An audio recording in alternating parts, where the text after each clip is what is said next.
Hello, everybody, and welcome back to another episode of Human Factors Cast. I'm your host, Nick Roome. I'm joined today by Mr. Barry Kirby. Hello and good evening, good morning, good afternoon, wherever you are.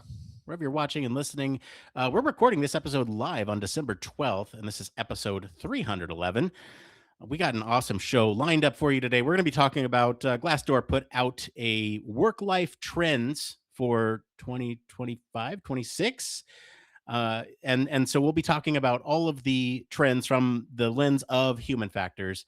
But first, we do have some programming notes here for y'all. As you know, we are in December here, so if you are looking ahead, we are now doing 2 week cadences for our shows. We need to figure out. Well, we're not doing a show next time. Let me just say that we'll probably be back in about 1 month's time because if we were to meet again, it would be right around that time where everybody opens presents. So we will be back in early January. We'll be back on the 8th if everything goes to plan, somewhere around there. But the plan is to be back on the 8th. We'll take a short hiatus, but I promise it won't be a year-long hiatus. Let's don't make promises we can't keep. we yeah, okay. Well, we'll be back in just a month's time. But there's a plenty of backlog items for you to go and listen to if you're new to the show, and if you're old to the show, listen to something else again. I don't know, or spend time with your family. It doesn't matter. Barry, what's I'm going to switch gears entirely. Barry, what's going on with 1202? Well, what's really talking about taking a year out? Anybody who's obviously been listening to or not listening to 1202 will know that I have been off for a year. We've been talking about it because I took a year out. But Spotify Wrapped came out last week. And so if you're a normal listener, you get the Spotify, your Spotify Wrapped, but also as podcasters, you get Spotify for podcasters. And it was really interesting to see a lot of the demographics, a lot of the numbers that were coming out, a lot of the statistics have still shown a significant amount of growth. Now, I sort of expected all my numbers to say sort of stagnanty, maybe drop a bit because there was no real new content coming through. But yeah, certainly through Spotify, it seems to have had a bit of a massive, or I say quite a decent chunk of growth. So I was really pleased to see that, and thank you to everybody for who has been listening whilst we've been out. And content will resume in 2026. So yeah, that's it. Awesome. I need to take a look at the Human Factors Cast Wrapped. Mm. Okay, well, let's not bury the lead. Let's get right into the news.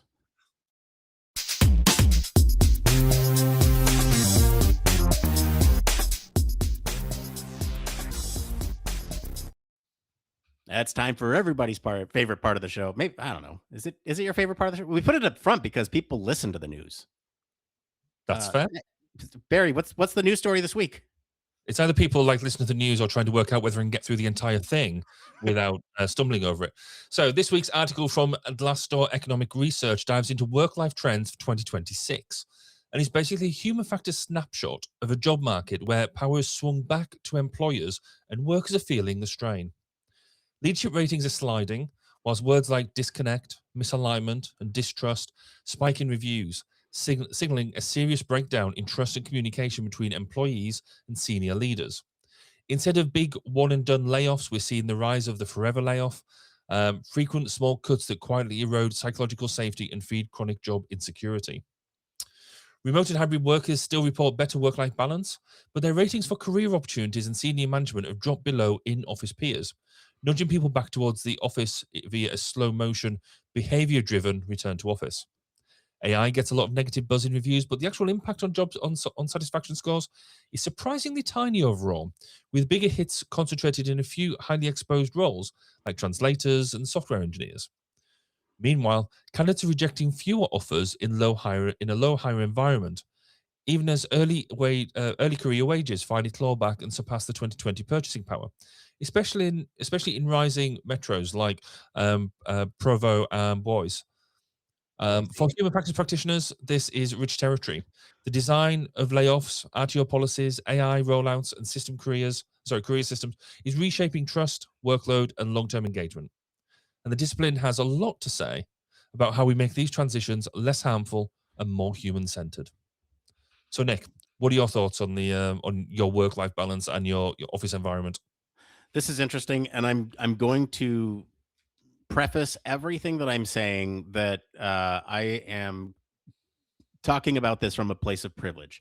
I've not had the same trends experience personally in my own work life trend analysis, but if anyone has spent any meaningful amount of time on LinkedIn or spoke with others in the field, these are common ish themes that keep coming up.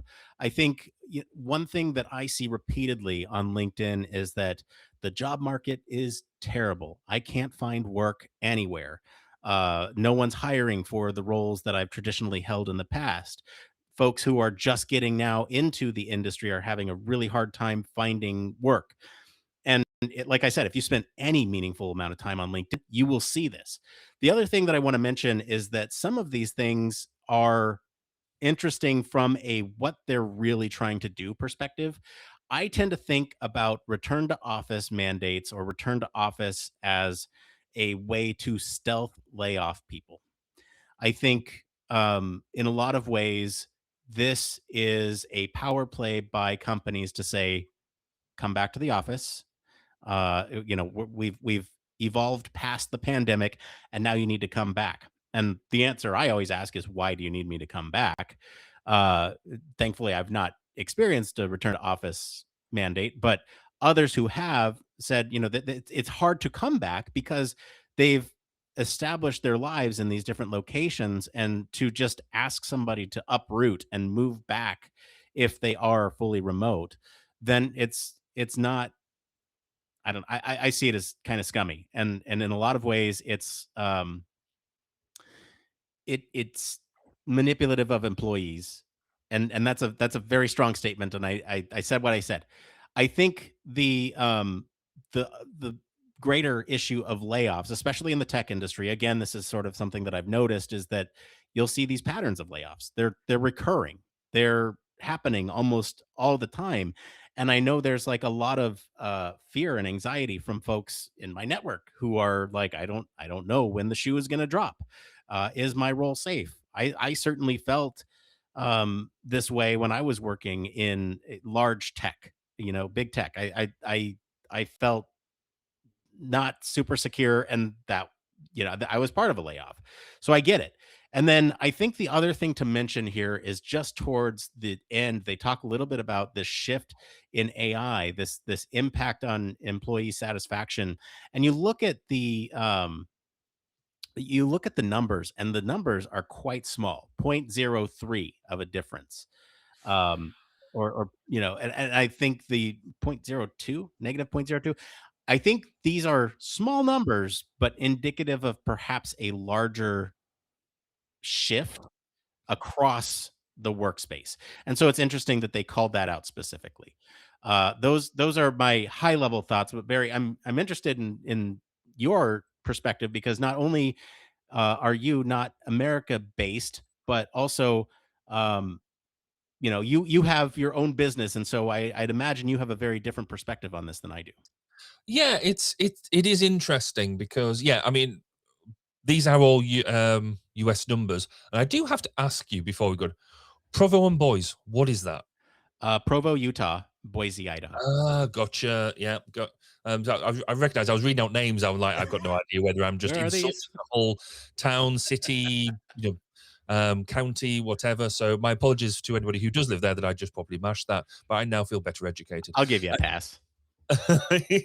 The yeah, I mean, I do recognize a lot of the stuff that's being said. These are American numbers, but a lot of it I think is certainly being seen worldwide. You mentioned like you see it on LinkedIn, you see different things. Whilst there's still a lot of jobs being advertised, still trying to get jobs is still difficult. There is not. It is definitely not a simple market to play. I think almost in many cases there's no huge dearth of people in whatever environment. So yeah, absolutely. The I do think though that this is a lot of the post-pandemic thing coming home to roost in some ways. So as you say, I see this from two different perspectives. Firstly, I run my own business, but I run a small business. There's five core staff and associates, so it's still anybody who's done sort of Scrum and Agile know that the best sort of team size is around 11 for communication channels. And so I've always sort of said that I try and keep my teams below that number. I also work in some for with some larger organizations, so I'm seeing that work in a more traditional manner, and so working with teams in there about how they are seeing this, and also different types of projects. So some are very physical, as in you're building or looking to build physical bits of kit, as opposed to stuff that you can do completely remotely, say software, or you do, yeah, so something that is PC based. um so I think we've seen now a whole bunch of the disadvantages of working from a team perspective. So ignoring the work life balance bit for the moment, but looking at the team productivity piece, um, it's not necessarily, we know we can do a lot of stuff remotely through Teams, and we do make a massive use of it. It is really good. But you do miss things like some of them social cues. You do miss the water cooler chats, the coffee chats. And actually, there's a lot of stuff that happens in there that I think previously we took for granted. There's a lot of stuff that, in terms of sharing information across projects and across businesses, that perhaps we didn't realize just the value of that, of what happens there. I'm intrigued because actually a lot of my team want to be in the office, as opposed to, and I'm very open. If you want to work from home, you work from home. If we need to have a meeting, we know each other well enough that you can just jump on the Teams, and that works. But actually, pretty much all of my team want to be in the office and do stuff, almost to the point I'm like, no, no, no, I want you to work from home today because I want to work from home. So there is a look, get out of the office and disappear. But no, I think in reality, but I think that is also a level of trust, because I do think that in the wider articles, and sorry, the wider numbers, and this article brings it out, is we seem to be going back to some management wanting to, if they can't see you, then you're obviously not working. And so there is a bit of that creeping back in terms of old school management of, if I can't see what you're doing, then you must be slacking. Which is, can be true. I know that there's people who work from home who do slack, but equally I know there's a lot of people in the office who slack, who go and spend more than, like, say, the 5 or 10 minutes having that coffee chat. Ends up being like half an hour or something like that. So I don't think any of this is any of that home piece. Um, but equally, I don't think we've ever taught anybody how to manage hybrid teams. So we have these managers coming in, and a lot of us at the time just had to work out how to make it work. Um, and even now, I don't think we teach managers well enough anyway about how to manage. You're just thrown into it and say, get on with it. But we don't manage for today's environment.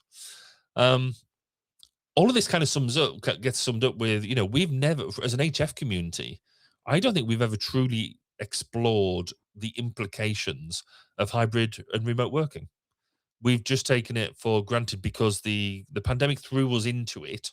Technology evolved really, really quickly. So whether you Teams or Zoomed or other platforms, we just got on with it and we did it, and we made it happen. We've never then afterwards turned around and said, what did we lose? What did we gain? How do we make this work optimally? It's still been a battle of manager versus employee, or business versus employee, about, do we work from home? Do you work from the office? Do we go back to old school?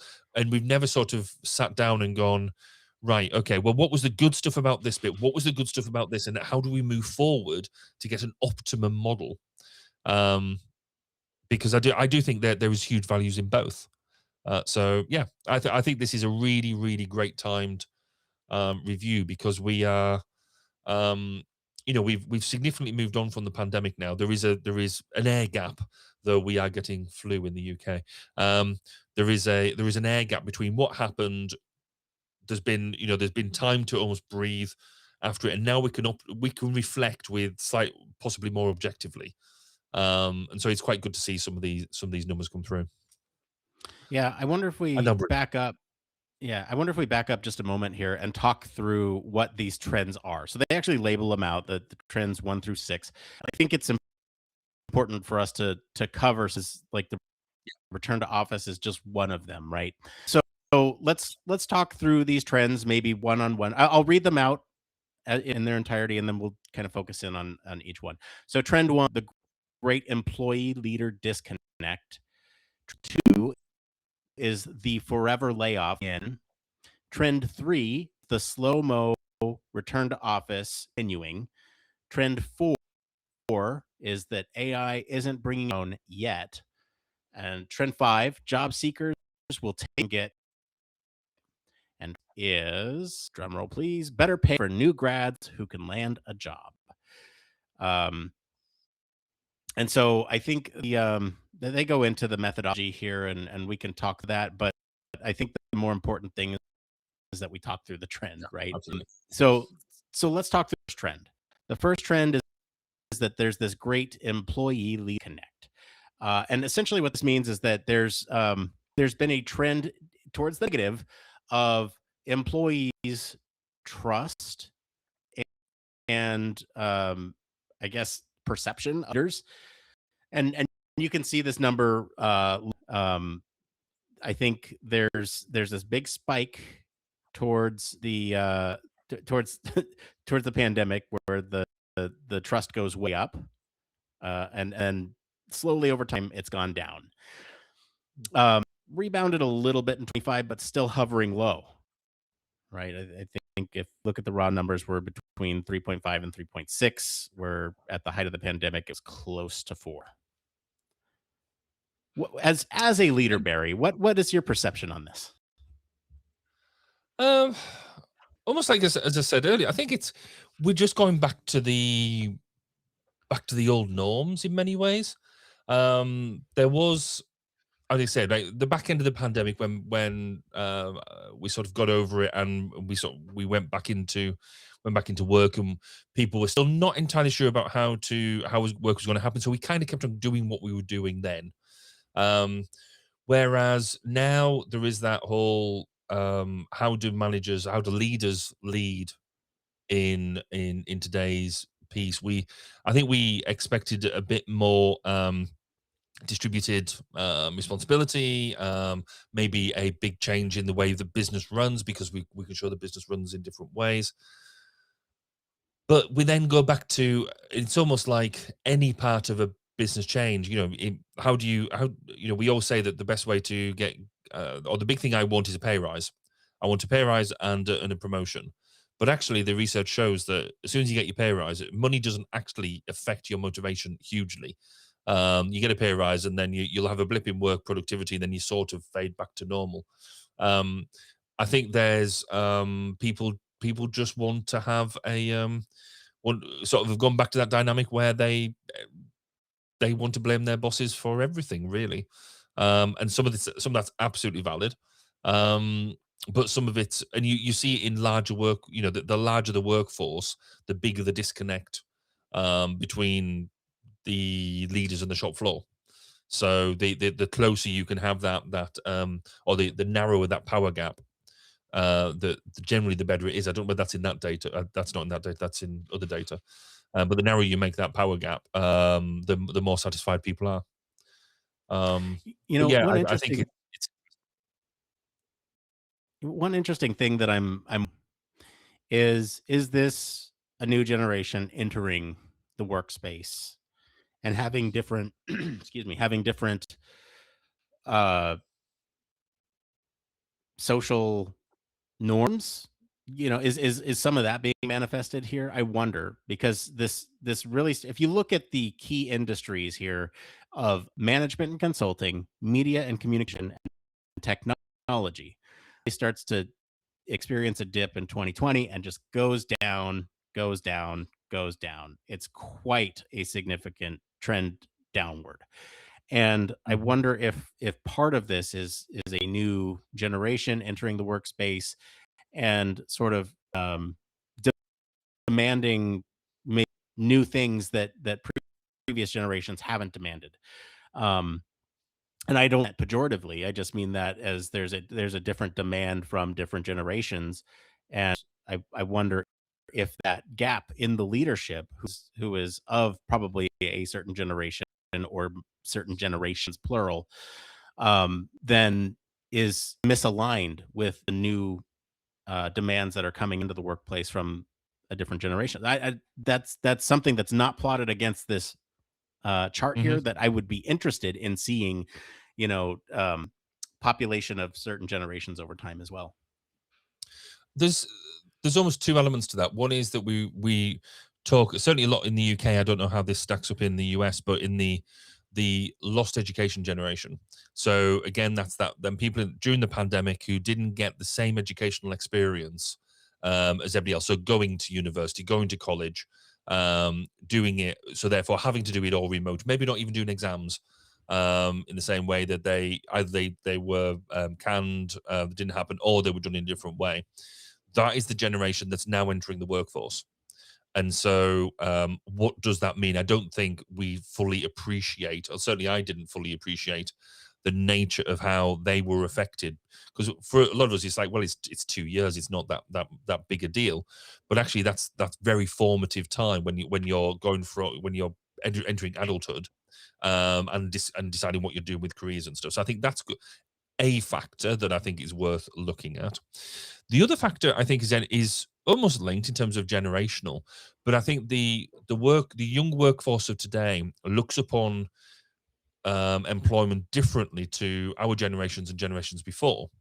We were very much of the so my generations before were very much of the you have one you need a job, you have to have a job, and you have to have a well-paid job, a successful job, and you keep hold of that thing for as long as possible. If you're thinking about changing jobs, that's a really big deal. If you're going to hand in your resignation or you get made redundant, that is life-shattering news, and you need to work out what to do next. A lot of younger people coming through the job market now are a lot more socially recognize that they can be a lot more mobile, employment mobile. So if they don't keep a job or they don't like the job, they're more willing to terminate and go and find another job.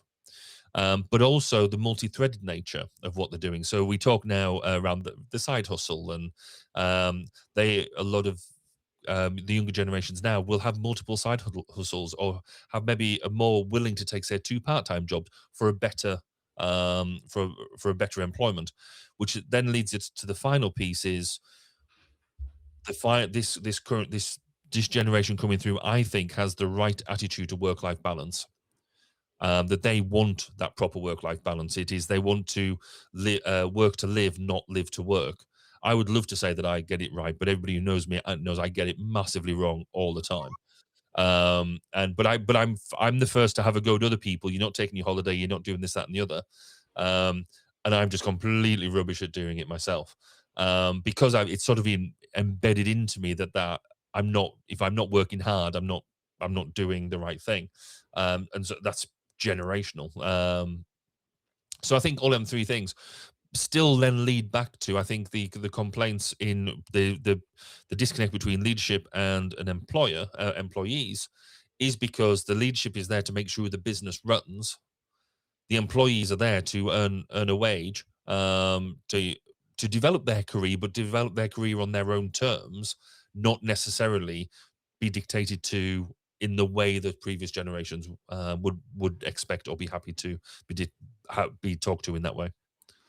Yeah, I want to move on to the other trends here, but I do want to just mention quickly some of the terms that are coming up in these Glassdoor reviews, and this is one of the data points that they pulled up. Uh, they say disconnect has increased by 24% from 24 to 25, and then there's other words here: misaligned plus 149%, Yeah. miscommunication 25%, hypocrisy 18%, and distrust at some of those are making their way into some of those reviews. Let's get into the second trend here, which is the forever layoff. And this is sort of the cyclical pattern of sort of laying off employees. And this kind of something that I think when you look at the graph, it's not quite. apparent. It's just at a low level, but then it looks like it's starting to climb back again. The graph is kind of hard to read, but essentially what they're saying here is that there's a rise in layoffs that is trending upwards in annual layoffs. And because of this trend up, there's a thought that this is more of a like seasonal thing. You do layoffs seasonally. Um, I I don't know how to feel about this other than this is bad. Um, it's sort of it is and it isn't. It's like I say, the having been the victim of one of these many years ago, of worked in a company that would always go through every 6 months would have redundancies, and it was almost a when's it gonna hit me um type of thing, and one day it does. Um, so I think when you, I guess, understand that the biggest expense that any company has largely is the workforce, because they are um, they are the core of your business, but also they're you know you have to not only pay for them, you have to pay the other expenses that go along with having employees. So in the UK, you've got to pay national insurance, you've got to pay your employment tax, all that sort of jazz. Um, if you need to rescue the business in some way, or if you need to rescue the bottom line, the only way you can do that, the only flexible, this sounds a terrible thing to say, the only flexible thing you've got It does. um, is employees, because you can, if you could generate more work, you generate more custom, you would, but you can't just turn around to somebody and say, you need to buy more stuff off me, or you need to have more of my services, you need to have more of that sort of stuff. If you've got buildings or hard assets, you can't just suddenly sell them and create the revenue out of them. So it's employees, and this is another reason why I've sort of got away from working for large business, because it's not nice. But even me running my own business, it's when things get tight, it's the only thing you can look at. Um, Okay, but let's look at the example of big tech though, right? And I think this is where a lot of perception comes in because you think about big tech and you think about um, CEO salaries, for example, right? You say sometimes the workforce is the only way to accommodate for that, but there's other ways.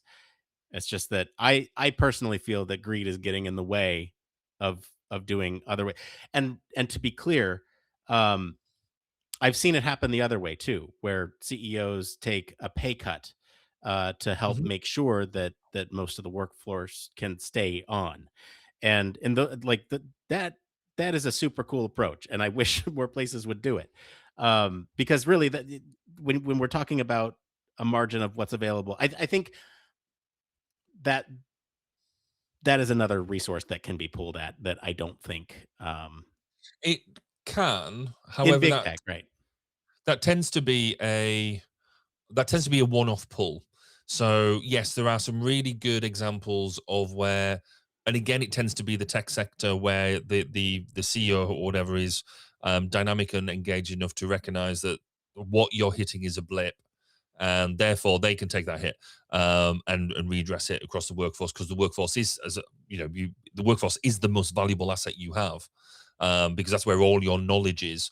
And you don't, I don't care what anybody says. Nobody wants to get rid of people out of the workforce. Um, However, I think there is also, when you've got some companies that are so divested, I think a lot of it is around shareholdings and stuff like that, and where and how that business is owned. But if you need to manage that bottom line on the stock market or something like that, that's where it comes from. Um, it's also why I don't like working in them sort of businesses. But yeah, I don't. You also tend to see, I think, those people with the bigger salaries. It tends to be the ones that could truly affect it is if it's not just the one off, the big boss, but actually you turn around and say, right, that anybody who is above this certain level, we all take a hit. That would be a better thing. But then you get businesses that are so big that the top can't see the bottom. So yeah, no, it's. I think there is. I think it's mixed up in people behavior a lot. And but there's some things that do work and some things that don't. Yeah, I yeah. We have a comment here on LinkedIn. It says we seem to be getting riffs each quarters, and each time I'll look at the stock price and it'll go up around $5. I cynically wonder, was that really worth messing up folks' lives? We're all bouncing in a roulette wheel that doesn't discriminate based on performance. It's pretty depressing. Yeah. Um, and I think that's the nature of, I don't know, cynically I would say that's the nature of business now. We there them the old days of having the job for life or the business that is the it's always going to be giving. I don't think that exists anymore. You look at, I mean, this is why I think the likes of, oil and petroleum companies are trying to hold on to as much as they possibly can because they are the old school technologies that worked in old school businesses that worked in a predictable way. Um, I mean, that doesn't exist anymore, or is very much on the way out. It's hard to see, the large manufacturing, the large that sort of thing. Business has changed dramatically, and I don't think that the current markets have really caught up, or the current workforce has caught up to truly what it is that we should be doing. Yeah. I just want to mention that was from Chad H on LinkedIn. Our service doesn't tell us who the LinkedIn user is, but I went and looked it up. So that Oh, way well done. they Thanks, get Jeff. credit.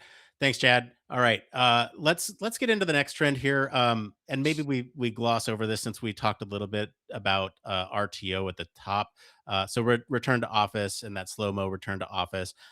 I think it's a way to force folks to quit without Mhm. the risk of having separate. Anyway, let's move on to the next one. Let's the one that probably the AI. Let's talk about AI for a second. AI isn't bringing employees down yet. There's the trend here is that there's a satisfaction in occupations with high exposure to AI declined slightly relative to other occupations since 2022. And this is where I was saying that slight decline in satisfaction is maybe an indicator that over time we'll start to see more of a shift. It's starting to head in that direction, and I don't know what's your perception on AI in the workforce, and what are employees telling you? Fundamentally, we don't know how to use it yet. You've got Yeah, people like us who are willing to play with it, this article just highlight, them occupations that are vulnerable to large language models, which has been, when we talk about AI, we largely talk about LLMs and the implementation of LLMs because that's probably the most accessible thing to any sort of workforce. A lot of workforces, a lot of workplaces are just banning it, just can't use it because they still don't necessarily understand it. So um, there is more and more access to it now, but it's certainly in the early days was just don't use it. Um, we're starting to see more use, but it's not properly integrated into what we do. So it's not integrated into business processes, business models, and things like that. Unless you're I mean, even the ones that use AI or have an output as AI in some way or use an LLM still don't, with the exception of software engineers, still don't use it as a core element of the business. Um, I think that's going to change. I think that's going to change radically over the next couple of years as AI and generative AI really start um, growing. Um, but again, it's how will that negatively affect what people do? There was an argument put together the other day, which I thought was interesting, that it will make people who are less competent at their jobs um, be able to hide within the business. So the people who weren't as productive and weren't as useful because they'll be able to use AI a lot more to generate their work.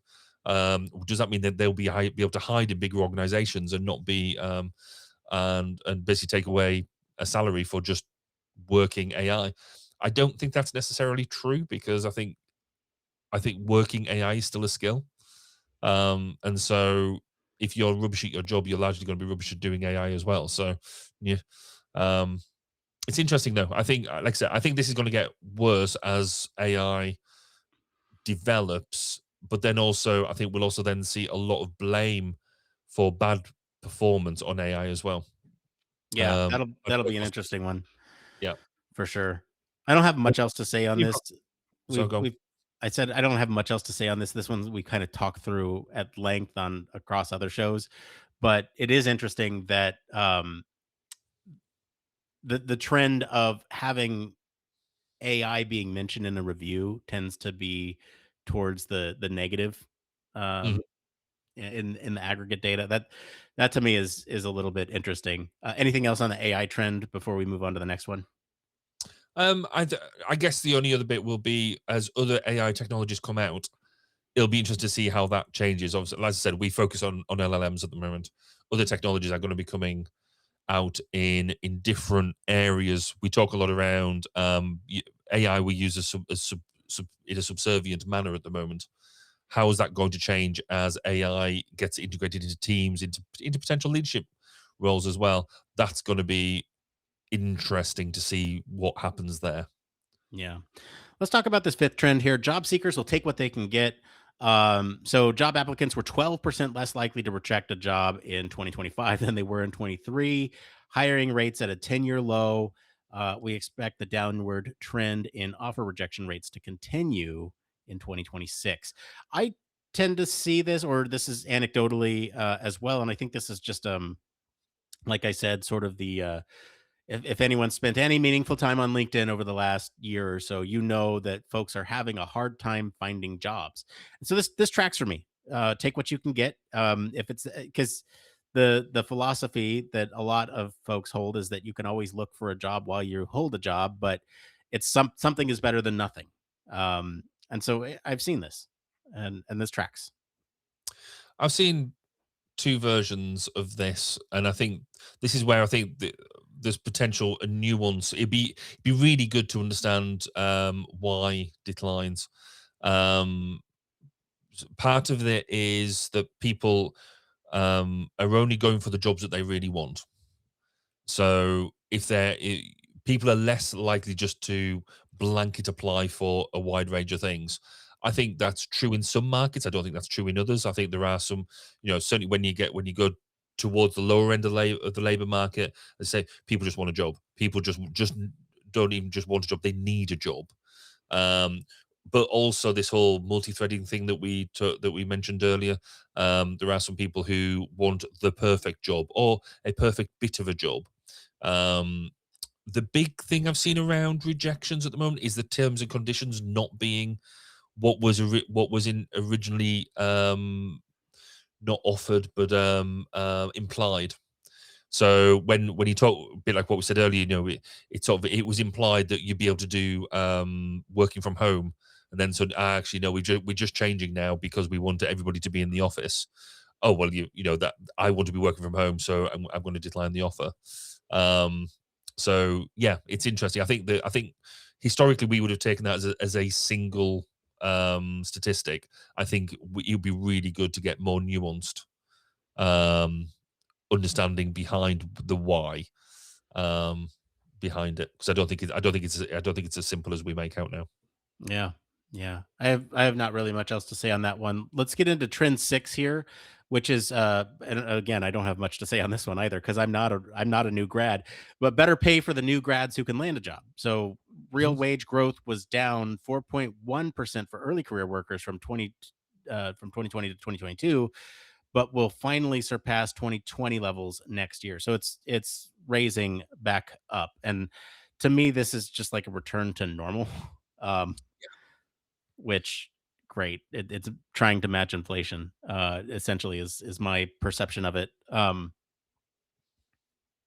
Yeah, I think it is what it is. I think the it's good that we see more of that. However, I mean, this is where the business owner comes in that the higher the base salaries, the we're not tracking that with inflation at the moment. As in we're not buying goods in the same sort of way. So it's good that the graduates who are coming in are getting a solid foundation to work from. Interestingly, in the UK, we're having some strong discussions about the minimum wage for 18 to 25-year-olds being significantly increased, which on the face of it is brilliant. But a lot of businesses are pushing back, saying that they won't be able to employ as many. When particularly in hospitality and things like that, where you generally do have younger, or you want younger to stroke cheaper labor. So yeah, it's interesting to see how that affects everybody. All right. Any other final words on the job trends for 2025 leading into 2026? I think, I think I said from the top, I think we're in an interesting time between now and sort of the pandemic era. I think we're coming back to the normal, whatever normal looks like. But technology, particularly the implementation of AI, I think is going to see huge job impacts over the next 5 or 10 years, and how we work on a day-to-day basis is going to significantly change. And I think this is the first bit where I think we see the idea about where younger people want to um, work to live, and are strongly advocating and chasing that. Yeah. All right. Well, thank you to our friends over at Glassdoor for our news story this week. If you want to follow along, we do post the links to all of the original articles in our Discord, where you can find us for more discussion on these stories and much more. We're going to be taking a quick break, and then we'll be back to see what's going on in the human factors community right after this. Yes, huge thank you as always to our Patreon patrons. We truly appreciate your patronage. All that support goes right back into the show. I don't pocket any of it. Barry, I think, maybe siphoning some off the top, but I can't prove it. So you truly keep the lights on over here, and we really, really, Barry, you're fine. You're fine. He's not siphoning anything off. I promise. Somebody's got to pay for my pottery habit. That's where all the funds have gone. No, truly, truly. Thank you all. They go right back into the production costs of the show, and we couldn't do it without you. So thank you so much. Why don't we get into the next part of the show? It came from. It came from.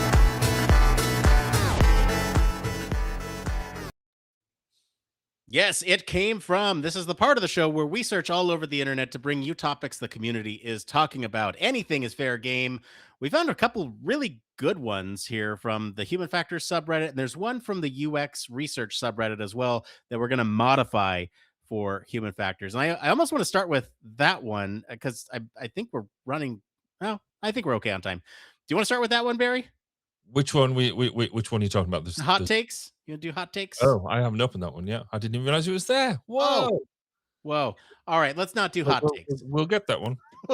We'll get there. All right, let's do this first one. We've been gone for a year. This one's from the Human Factors subreddit a while back, but it's an important question. Why isn't human factors more well known? They go on to write, I'm planning on going for a master's in human factors. It seems like there's an interesting, versatile career path with opportunities for good pay, but no one I mentioned to has ever heard of human factors. I didn't even know about this field until last year. I'm just wondering why it doesn't seem very well known compared to other related fields, at least to the people I know. This one comes to us, like I said, from the Human Factors subreddit. This is by Magnolia56. Barry, why isn't human factors more well known? Oh, because then if everybody knew about it, then everybody would want to do it and I'd be out of a job. I think it's fundamentally, when I sort of talk about this, because in of itself, human factors is not a single, it's not like math or science or something that's very straight. It's an amalgamation of what 8 or 9 different um different basically sciences and engineering and things like that. So it's a bringing together 8 or 9 different disciplines. It is a transversal idea, and it's as much about bringing things together. And I think because a lot of people see it as because it's about people, then they feel it's woolly and all that sort of stuff, despite it being a science and all about engineering and things like that. In the UK, we also don't push it very well. So you don't go to secondary school primary school and secondary school and talk about human factors and ergonomics. There's no that the syllabuses don't work like that. So people then, fall over it at some point, either during the degree or early careers, and think, oh, that sounds exciting. Let's go and find it. I just don't think we know enough about it in early stage careers. Yeah, to me, it's fundamentally a communication issue, and this is coming from somebody who runs a communication lab. This is coming from somebody who does a science communication podcast on the regular. It's a communication issue. I mean, really, human factors is not a sexy, catchy term that explains every possible thing that we do. To me, the popularity of a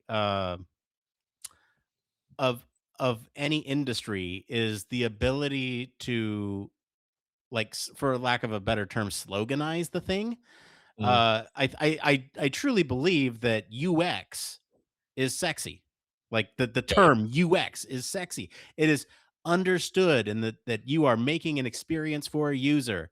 And I what are you doing in human factor? Are you factoring a human? Are you like there's no there it's two words, right? And it just doesn't explain what we do well. It's a lot of stuff, and it's really important work. And from almost, well, I wouldn't say almost, but a vast sampling of folks that I know have discovered the field by accident. yeah. They've fallen into it by coming from an adjacent field, whether that be design or engineering or psychology. They've fallen into the field of human factors, and so I think fundamentally it's it's a communication problem. We have a hard time marketing ourselves, and maybe we need to hire some marketing experts in the field to just really get us caught up with everything else. But like, part of the other thing is that I think there's a want and desire from many folks to want to have something to point the finger at when something goes wrong. Hmm. And in human factors, we are very protective of the people who are doing tasks and doing things. And it's kind of hard for people to grapple with the fact that it's not user error. It's not um just because somebody messed up their job. It's because of all these other things that go on behind the scenes. It's a complex series of systems that we're trying to design for and accommodate for, and it just doesn't simplify well. So there's not a really good way to market it. I don't know. What the- am I making any sense here? No, I think you're pretty much there, bang on. I mean, the it's also got that bit about it that actually within the industry ourselves, we don't necessarily, because we all come from different viewpoints and different perspectives, like I said, different, almost different disciplines. We have our own view on it, and let's, I think, put it politely, there's some louder people than others, and some of them louder people don't necessarily um, agree with what some of other people say, but just say it very loudly anyway. And so some of our communications are wrong. Some people don't like, some people think they own part of this discipline. So we have as much internal problem as we have an external problem. So if we can't agree in amongst ourselves, so there's a lot of people who talk about, is human factors actually the right term? Um, and I've had many a wine driven conversation around that, and you always get back to, well, there's nothing better. Um, Even like looking at human factors integration, and in the States you call it human systems integration. Um, who's right or wrong? It's they're both kind of, well, that you sort of say, well, they're both the same thing, but they're not, because they're both defined in a Venn diagram overlapping, but there is significant differences as well. So yeah, I don't we don't even know what, we can't even agree ourselves, never mind get anybody else to understand it. I think we're too up in arms over what we call things. We're all on the same team here. All right. I'm gonna I'm gonna get into the next one here. This one's also on the Human Factor subreddit. This is by Golden Retriever MPLS. How would you get somebody interested in human factors? I've been asked to present a session at an upcoming seminar aimed at early career professionals or early career individuals. They asked me for an introductory level presentation about human factors engineering, specifically medical devices. The presentation will be 30 to 45 minutes, and I'd like to have some hands on activity so it's not just me talking to an audience the entire time. What would you do, say, present, or explain to get someone interested in human factors if you had 30 minutes? Wow. 30 minutes. It takes me 30 minutes just to introduce myself. Actually, I do a lot of these, and I always start off with a case study. Always, always, always. I do tell a story about where something has either, depending on my audience, I'll mix it up a bit, but generally there's been some sort of disaster or some sort of error or something. So I use the Hawaii one quite a lot, or you might use an air crash or something like that. Talk them through a problem and what the human solutions are. Ideally, you want to you want to make it interactive, get some feedback from the community, and it's worth spending 5 minutes laboring that to bring out all the human factors elements of it, and then you go into use that as your springboard to then go into, and this is human factors engineering, or human factors and ergonomics and the different areas, blah blah blah. But I always start off with an attention grabbing case study. What about you? That's a good question, and I would approach this very differently for different audiences. If it's a group of folks, I think I would go with your approach, but I'm going to talk to like the individual perspective. How would you get someone interested in human factors? I'm going to take that quite literally and talk about if I was talking to a friend and I wanted to get them interested in human factors, what I would do is appeal to their interests and make it about them. I would human factors the approach, right? I Mhm. think in a lot of ways you need to understand what appeals to somebody and how to how to lever those appeals or how to lever those motivations. And so for me, when it comes down to it, I actually did this quite recently with my sister-in-law. She was she, she was talking about future career paths, and I was like, "Oh, well, have you heard of human factors? Let me tell you about it." And so, ultimately, it came down to understanding what drove her, what her motivations were, what she was interested in, and what she wanted to do when she grows up. And I think the important thing is that I kept it kind of focused on, well, that human factors is a field that fits like all the things that you're talking about. Here's how, and kind of explained the bridges from what she wanted to do to what human factors do, and acted as a translator from the experiences that she knew into the experiences that human factors can provide as a field. And so really the approach that I would take is a tailored approach towards the individual, and that's really where the power is. But I think your approach of presenting a story that can kind of capture the attention of folks in a group setting is a good one too. Okay, we have just a little bit of time left. We have this last one here. Oh boy, this one's a good one. This one's from the UX research subreddit. This is by Nerd Queen Hydra. They write, "What are your UXR hot takes?" This is UX research, but I'm going to change it to human factors. Again, we can't agree on the terms, but um, I have a few, but would love to hear yours first. Don't hold back. So, Barry? What are your human factors hot takes? Well, actually, I was going to almost stick with the UXR one, going from what you said earlier about it being a sexy term, and it's fashionable. However, I think that there are way too many UXers who are qualified just from, or say they're qualified, that they've attended a boot camp. These wonderful online, you've done it for a weekend, you're suddenly a fully qualified UXer and are amazing. I'm seeing way too much of that now. People who think that they're experts having done it for a weekend. That's my massive gripe. I I have I have a few like what I would consider hot takes. Okay, so some of them I'll just gloss over because some of them are like from my unique perspective as a content creator in the human factor space, and I think that content creation in and of itself is a practice in human factors, like being able to create content for someone to consume, that it has a very directed goal. I think also I mentioned it in the last one. Our field is very bad at explaining itself. That might not be a hot take. That might just be reality. But I think if I were to talk about like the field as a whole and not like the meta, um, I'm a I'm a podcaster in the human factor space. I think the thing that I would kind of harp on, and this is especially true in like larger organization. I think there's not necessarily a problem with UX in these large organizations, or because a lot of times you'll see these large companies kind of hiring UX people to like solve their problems.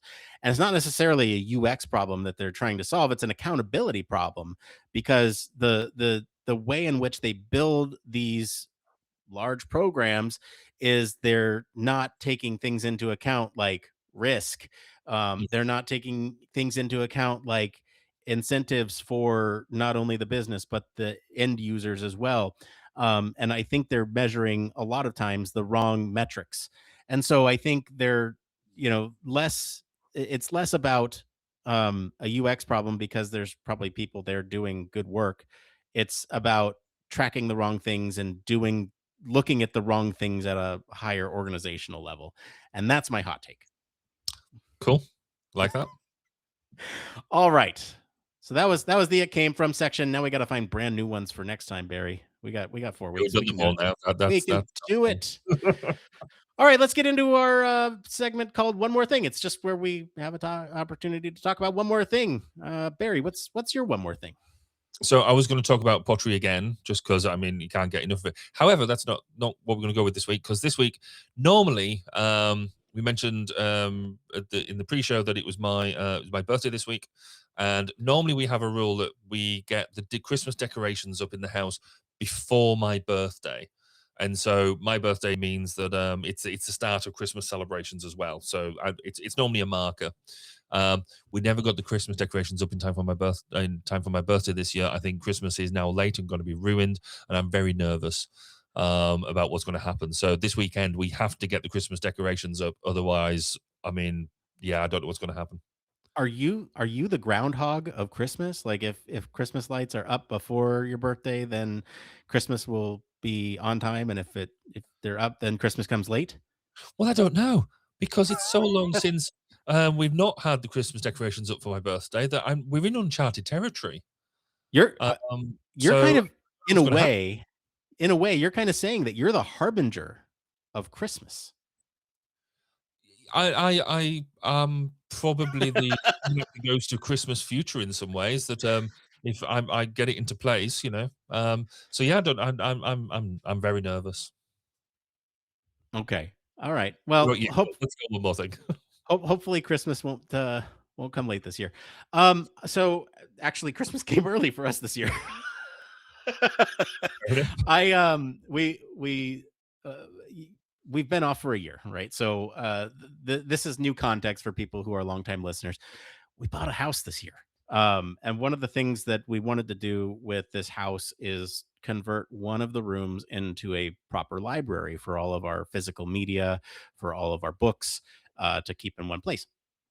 So, arriving at my doorstep last weekend was 9 IKEA Billy bookshelves that I needed to assemble, to put up to line the walls of this room. And um, the the assembly. So I'll talk about two things. The first off, the assembly process for this, like IKEA's got it down. They have streamlined the process, especially for this specific product, the Billy bookshelf. Not sponsored, just genuinely like found it super easy to do and put together. I could do it on my own. Help is better and preferred, but you could put one of these things together on your own. The second thing that I'll mention is that there's a unique design decision that was made with these Billy bookshelves that I super appreciate. And I put this in the show notes so that you could see it, Barry. There is a notch cut out of the bottom edge of these Billy bookshelves to account for the crown molding in your home. So you can place this right up next to a wall, and the crown molding won't push it forward, so you won't have anything kind of like slipping behind it. So that way, when you fasten it to the wall, it's perfectly um, perfectly sat up right against the back. I thought that was a great design decision, and the process itself for putting all of them together was not too bad. And so that was my one more thing. I'd say also with that I only found out with some recent IKEA furniture as well, that the back that normally holds a lot of the strength of the thing, that now rather than having to wedge it in a weird sort of way that you need like 4 arms, 10 legs, and 20 friends, now just once you get it right, just slides in because it's notched in Yeah. the way inside. That took I was having a real flap about trying to put this thing together, and my son did it in like 10 seconds. I'm like, how did you do that? And he's like, well, I just slid it in. I was like, oh, IKEA evolved. So yeah, they're It's doing a lot of stuff at the moment. They're you only truly notice it when you then buy a piece of putting together furniture that is not IKEA, and you realize just how bad that stuff is and how good IKEA stuff is. very well designed, and like kudos to the like process people that put that together and designed the whole thing. It's great. All right, well, that's it for today's episode, everyone. If you like this episode and enjoy some of the discussion about work-life balance, I'm sure there's something in our backlog, probably about working from home or remote. So go listen to that. Comment wherever you're listening with what you think of the story this week. For more in-depth discussion, you can join us on our Discord community and have a good time over there. You can visit our website, sign up for our newsletter, stay up to date with all the latest Human Factors news. If you like what you hear, there's a couple things that you can do to help support the show. One, wherever you're at, you can leave us a 5-star review. Costs you nothing to do except your time, and makes us really happy and boosts our ego. So if you want to do that, please do that. You can tell your friends about us, and that's truly one of the best ways that the show grows. So please do that. And 3, if you have the financial means to, and you would like to support us financially to help us do bigger and better things on stream, consider supporting us on Patreon. There's a couple different tiers in there with a couple different rewards. Check it out. As always, links to all of our socials and our website are in the description of this episode. I want to thank Mr. Barry Kirby for being on the show today. Where can our listeners go and find you if they want to talk about your perspective as a boss? When you can come and find me at the local pub, as well as LinkedIn, Facebook. If you don't want to talk about bosses, you just want to talk about pottery, that's what my Instagram is now focused on towards. But if you want to do the whole human factors stuff, then you can find me at 1202podcast.com. As for me, I've been your host, Nick Roome. You can find me on our Discord and across social media at Nick_Roome. If you're watching live, stay tuned for the post show. Thanks again for tuning into Human Factors Cast. Until next time, It depends. depends.